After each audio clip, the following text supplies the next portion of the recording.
Hello. In this video we're going to finish our notes on Fermat's theorem, and in particular we're going to look at maximizing a function.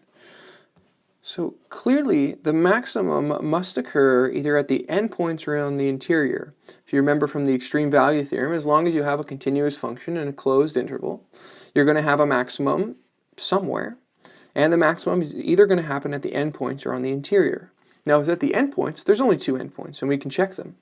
If it happens on the interior, well then that maximum is not just going to be a global maximum, it's also going to be a relative maximum. Because if it's happening on the interior, there will be a little interval where we can have that maximum occurring. And so if the maximum occurs on the interior, it's a relative maximum, and Fermat's theorem says that relative maximums have to occur at critical numbers. So by Fermat's theorem, we only need to check the critical numbers, which means we have the following series of steps to find the maximum and, conversely, the minimum of fx on an interval. Step 1 is find all the critical numbers. Step 2 is calculate the values at the critical numbers. Then calculate the values at A and B, which are the two endpoints. And then the maximum will be the largest of all these, and the minimum will be the smallest. So instead of having to check all the points, and there's an infinite number of points, we only have to check the endpoints and the critical numbers. So let's try this out on an example. Here we have our function fx as x to the 4 minus 2x squared plus 3 on the interval negative 2 to 3. We're going to find the maximum and find the minimum. So let's go ahead and find f prime x. So f prime x will be equal to 4x cubed minus 4x. We should set this equal to 0 to find the critical numbers, and so we'll factor out a 4x, x squared minus 1, and we go from there, we get x minus 1, x plus 1 using a difference of squares. So we get x equal to 0, x equal to 1, and x equal to negative 1. We just want to check to make sure these are all valid. Are all of these inside of the domain? 0, 1, negative 1, yep, those look good. And looking back, is the derivative ever undefined? Doesn't look like it, so we might just want to mention f prime x never undefined. So we've got our critical numbers, so we go ahead and make a little table, x and fx. We should also include the endpoints, so negative 2, and then we'll put our critical numbers, negative 1, 0, 1. And then we'll use the other endpoint, 3. So we take these candidates. Of all the possible infinite number of points between negative 2 and 3, we've narrowed down that the maximum and minimum have to happen at one of these 5 points. So we just simply take each one of these points and plug them into fx and see which one is biggest and which one is smallest. So let's do an easy one here to start. If you plug in 0 into the original function, you get 0 minus 0 plus 3. So that's just going to give you 3. If you do 1, you're going to get 1 minus 2 plus 3. So that's going to give you 2. If you do negative 1, it's going to be the same thing. 1 minus 2 plus 3. It's going to be 2 as well. If you do negative 2, well, we need a little bit more mental math here. Negative 2 to the power of 4, that's going to be 16. And then minus, that's going to be 8. So we're going to have a positive 8, plus 3 will be 11. And over here at 3, we might need to write this one down. 3 to the 4 will be 81, minus 3 squared will be 9, times 2 is 18, plus 3.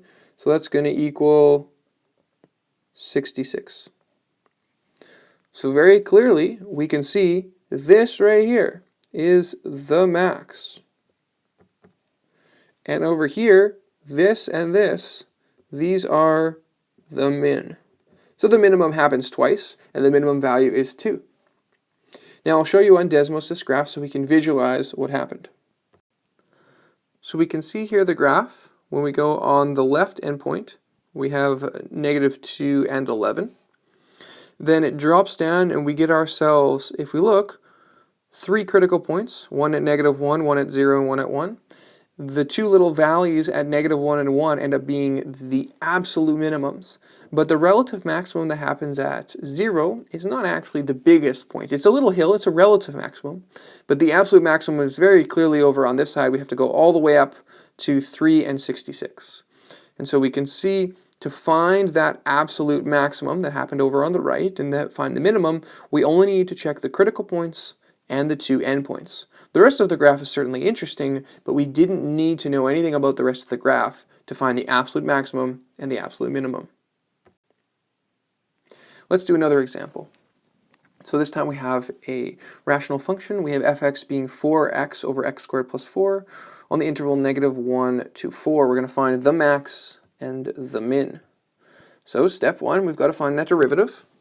And again, we're going to need to use all of our derivative skills. So this particular function requires the quotient rule. So we sing the song low, d high, which will be 4, less high, d low, 2x, over the denominator squared we go. Now in the previous section you could leave this unsimplified, but here you're definitely going to need to simplify this because eventually we want to set it equal to 0. So let's go ahead and work on some simplification. So we'll get 4x squared plus 16 minus 8x squared. I wouldn't recommend expanding out the bottom, but we'll just leave the top as it is for right now. We can collect some terms, so that's -4x squared plus 16 over x squared plus 4 squared. Again, we're trying to factor, so you wouldn't want to expand the bottom because it's already factored. Let's keep going. So I think there's a -4 we can factor out of the top. So -4 will leave you with x squared minus 4. And now the bottom we can't factor because this doesn't go any further. It's a sum of squares. But the top is a difference of squares, so x minus 2, x plus 2.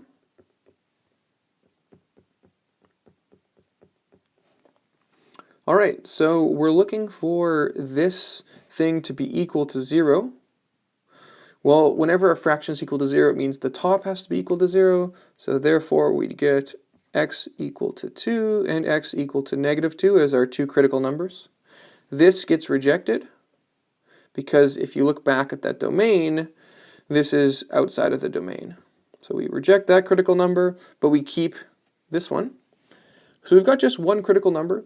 Also, we could note f prime of x is never undefined. Because if we look at that denominator here, the denominator will never be 0 because this doesn't factor. So we've got our one critical number, and we can put that in a table along with the endpoints.